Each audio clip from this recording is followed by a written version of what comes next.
হিরোহিতোর মতো মানুষ পেয়েছে।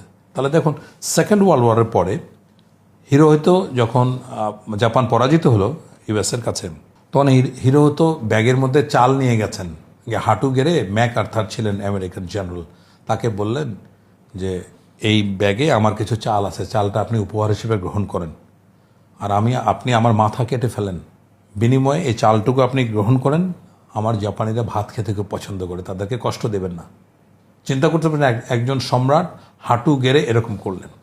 সেকেন্ডলি আসেন দেখেন ইন্দোনেশিয়ার সিঙ্গাপুরের লিকুয়ান সিঙ্গাপুর কিন্তু জোর করে স্বাধীনতা দেওয়া হয়েছিল, পৃথিবীর একমাত্র দেশ যাদেরকে জোর করে স্বাধীনতা দেওয়া হয়েছিল।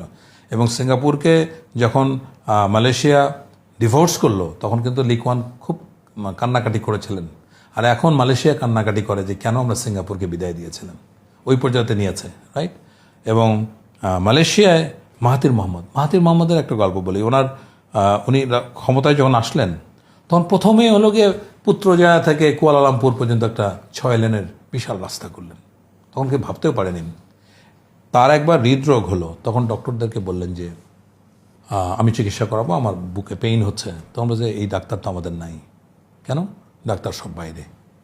তখন বলে যে ডক্টর বাইরের থেকে আমার ডক্টর ট্রেনিং করে নিয়ে আসবে, তারপরে আমি এই